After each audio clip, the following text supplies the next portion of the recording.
See, this is not the normal setup. There he is. There's. Huh? I'm just pointing out that normally I don't record with a little human being. Well, not little. You're huge. Yeah, in the background. So I'm a little self-conscious already, but that's fine. What are you laughing at? See, now if you're going to laugh at me, you know there's millions of people watching this. Oh. So I think this might be a bit of a mess today. I was asked a very interesting question, and it's the kind of question that rattles around in my big unhaired brain for a long time. And the question is, what happens to the missed laser shots and photon torpedoes in Star Trek? This is interesting because I actually wrote a short story in university that is similar in premise. And it was actually about a small planet, maybe a moon, that was in between two bigger planets that were having a war, but they hadn't created like interplanetary travel yet in any real degree. So what they were really doing was catapulting asteroids back and forth at each other, stuff like that. But because there was this little planet in the middle, not targeted, it still got hit by random pieces of the debris, let's say. And the story was actually about a guy who lives on that planet. He's not invested in either side of the war. He just wants the war to end. But the first thing was that the insurance system on the planet collapsed because there was no point insuring anything. You couldn't get insurance for like stuff falling out of the sky because it essentially happened too often. That led to sort of economic collapse of sorts. People's nihilism sort of grew. It kind of proved that nothing was safe and there was nothing sort of determined in life and that we had no control. So it was very serious look at how circumstances actually would form the mental image of a human being. Again, realizing you have no control over the universe or yourself or anything else. And what do you do with that? And I don't remember the end of the story. I think it was kill yourself, which isn't what we're here for. There's two ways to look at this. And there's the sort of actual scientific, what would really happen way. And then there would be the science fiction writer way. Laser is actually pretty easy. So you shoot a laser into space and what happens? If it doesn't hit anything, which is very likely. So you're in a space battle and you shoot a laser and it goes right past the other ship. It goes out into space. It would essentially over time in space dissipate. Like the beam wouldn't remain tight. Atoms, particles, whatever you want to call it, photons of light would come off. Space degree dust, stuff like that, it would hit that and they would sort of break down over time. So really, I think a laser would be less of a threat because it would just sort of become nothing over time in the vastness of space. It is possible it hits something. That's fine. It's not fine. It's just the reality. The photon torpedo is a slightly more interesting question because most likely it would gain sentience. You might go, well, that's a big leap from just a photon torpedo floating in space to gaining sentience. But Star Trek 2, I forget. I think one of the early Star Treks, it's like from when I was a kid, was actually about V'ger coming to Earth. And Spock had to go into it, and he went into it and learned that this had collected essentially all the information in the universe. It was all knowing, and it was basically an AI. It had been like imbued by aliens at some point with a form of sort of intelligence. And then from there, it could grow and return to Earth. And why did it return to Earth? Because V'ger was actually Voyager, the Voyager satellite that we'd shot out into space years and years and years ago. So by that logic, anything you shoot out into space over time, sooner or later, will gain some kind of sentience. And that sentience will be returned to you multiple fold, but usually in a way that threatens the existence of the Earth. So there's actually a precedent for it. And it seems to have happened multiple times because they do put a lot of technology into like photon torpedoes and stuff. So there's going to be targeting systems and computer systems, and all their computer systems are pretty intelligent. So the idea that over time one of them becomes like self-actualizing is not that far-fetched in the Star Trek universe. So basically, every shot that doesn't hit would have to become sentient and return in a later storyline. I think they actually did one with a whole bunch. I'd have to actually go back and start reviewing Star Trek episodes, which I'm not actually willing to do that level of research because I don't know which series. I'd have to watch them all. That's a lot of TV that I'm not willing to watch.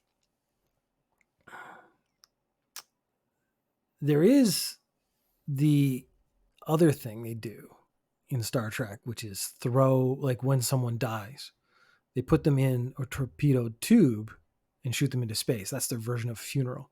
Now, they never specifically point out, like, we're going to shoot him into the sun. Because if this happens to me, I would like to be shot into the sun so that I don't have to worry about coming back. Because, of course, that's what's going to happen. So you have Starfleet's torpedoes and dead bodies floating around all the time. It'd be interesting to pick some of those up, and like that is where science fiction writers, they're going to have to go there sooner or later. Is like, what happens to all these dead bodies when they fuse with the torpedoes and become sentient zombie torpedoes that are angry at the Federation for having shot them into space? I'm assuming, really, if I was going to design a weapon system like that if it did not hit its target, it would explode anyway. So basically a timer system. If it doesn't hit its target within X amount of time, it would just self-destruct. But then you run into a secondary question of the whole AI question. If the AI realizes early enough that I have been programmed to self-destruct and then overrides that system because of a sense of self-preservation, but yet still wants to fulfill its mission because its primary mission, and this is how we always talk about computers in fiction, its mission is the thing it needs to complete. Very much like ghosts. Like, we always have the story of a ghost, and if it can complete the task it was here to do, the ghost will like move on to the next place. Where the torpedo has its primary mission, or the robot has its primary mission, it must complete its primary mission at all costs.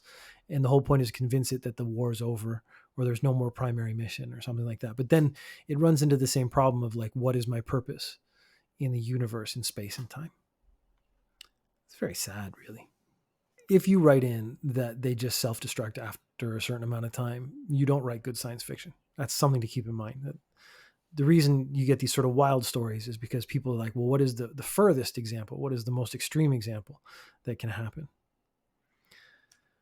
Then I thought, like, what are some of the consequences? So you have a torpedo flying through space and it hits a planet, and two things can happen. It can go off or not. So either way, that could spawn a new religion, which is part of the premise of one of the Planet of the Apes movies, where there's a group of essentially cult members that are praying to an unexploded nuclear bomb. I believe at the end of that movie, he actually sets off the nuclear weapon. I don't remember why. I think it's the second movie of the old ones from like the 60s. Religion is a dangerous thing because that's how historically most wars have started. So the Federation has accidentally shot a torpedo onto a planet, which has maybe caused destruction, and people start praying to that because they want to create more or stop the destruction. And then another religion spawns up that says, we don't believe what you believe. And then it starts wars. So the whole non-interference policy that Starfleet happens is basically broken every time they miss a target. There was an interesting thing going back to sort of my earlier story of the two planets with one just stuck in the middle. So let's say you have two ships that have met each other for the first time. So two alien species who have never met. This is a first contact situation. And they do the very classic Star Trek thing where the two ships are just floating in space, They've oriented towards each other, which is always an interesting thing, because if you think about, if your ship approached mine and it was upside down, I wouldn't know that because I don't know the configuration of your ship yet. Or it could just be a tube. I mean, the spaceships in Star Trek always, it's almost always very clear which way is up. But the idea seems to be that there's like an unwritten rule that you orient your ships to face each other. But we're going to ignore the politics, the diplomatic aspects of that. You have two ships that are making first contact, and then out of nowhere, a Federation torpedo just slams into one and explodes. And that again could be the start of a new war. So this is if any science fiction writers are out there listening, I think I've just given you some inspiration for some new short stories that would make some very good Star Trek episodes, because really the whole point would be to figure out where it came from. And it came from a war, the Klingon War from 100 years ago. Or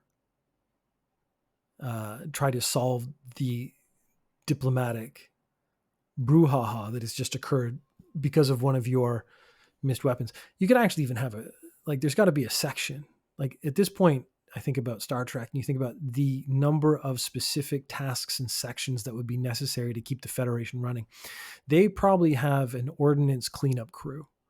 So like whenever there's a battle, these guys go in after, and they're like, we got to find all the unexploded ordnance. We got to track down all the things. We got to know where everything is, because of the potential of starting a new religion that could end up being like the religion that ends all life in the universe. Because there's no story in Star Trek that's small. It's always universe ending by the end of it. So you got to be really careful about that. There would also be Starfleet's first contact protocols. And so you're flying along and another ship comes up out of nowhere and they're just really pissed and you don't know why. And they refuse to talk. And it's because a few years previous, they got hit by a missed torpedo and they figured out like it was a Federation. They always use it. Was it the warp signature or something? Some kind of signature radiation, something like that. So they figure out where it came from and they come and they're really angry at you. You have no idea why. That would be your diplomatic episode where you have to actually figure out what happened in the past and then figure out how to fix it, apologize for it, something like that. The final thought really is that this could be the AI biodivergency, an AI biointelligence that is the next great threat to the Federation. And actually, again, it's self-imposed. There is an implication in the Discovery series that the Borg were created partially by the Federation, who went away and then came back as the Borg and then become the greatest threat the Federation has ever known. This is really the same thing. If you have AI in your torpedoes and those torpedoes start to become self-preservation, like they want self-preservation, not wanting to fulfill their mission because they've been assigned to destroy themselves and then resent their creators for that existence. Now you have a very interesting story. But since we're talking about Star Trek weaponry and ordnance and stuff, I have a couple of interesting scientific questions, because the first thing is they use a lot of like lasers and torpedoes, which is fine. I mean, I understand that's actually pretty something we kind of understand because we understand armor and we understand guns. But since you're in space, you're not really bound by the same rules. So I wonder why they don't create. So the shield is a bubble and you shoot the shield and it doesn't hit the ship, but then the shield breaks and whatnot. But why isn't that technology employed in more creative ways? Like, why don't you have your shield, but then a secondary big square shield out the front that you actually ram other ships with? Or even more devastatingly, a big spike shield. So it's like a ray, a beam out in front that is built of the same material, the same energy that is the shield that covers the ship, and you run that into other ships. And then you are pretty sure you're going to have a hit every time because you're actually using the same theory as the torpedo, but you have more ability to steer your ship into your opponent's ship. And with that, you could have your big sort of fuck off shield. And you have that shield, and instead of having it being a smooth bubble, you make it spiky. And so you have this spiky shield. And then again, you just run up on another ship and slide along the side of it, and you would do a ton of damage without actually using anything more than the energy you're already using to keep the shields up. And this is maybe one of the problems with science fiction when it doesn't blow your mind, is that they're not getting creative enough with the technology that they have, because there's no rules. Like the whole bubble around a spaceship actually doesn't make any sense. I mean, some sort of plating on the ship would make more sense than a bubble of energy. But a bubble of energy makes sense to us as humans. But then since you have a bubble, you could start playing with that shape. I mean, I'm sure it's just frequencies and stuff that would make that happen. And then there's the concept of missing. So you shoot a laser beam and you miss your opponent. And that in itself seems like kind of a mistake, because you don't want a beam. Like that's like, let's say, a pin being thrown at your opponent, or a bullet in space doesn't mean much. What they need is a swath. So not a beam, but like a blanket of whatever the energy is that creates the phasers, and just wipe that across in a big sideways motion and just wipe out the whole ship. I would like to see something like that. Like, we're talking about mass devastation. Again, when you're talking about missed shots, this is coming from the concept of, I do not care if there is collateral damage after my battle. All I care about is winning this battle right now. So this would be more of a non-Federation technology, but it would be an interesting one to see it kind of happen, like this big, and it just whaps the side of the ship and then runs right through it, and then big chunks of it would fall off. So what happens to the missed phaser shots?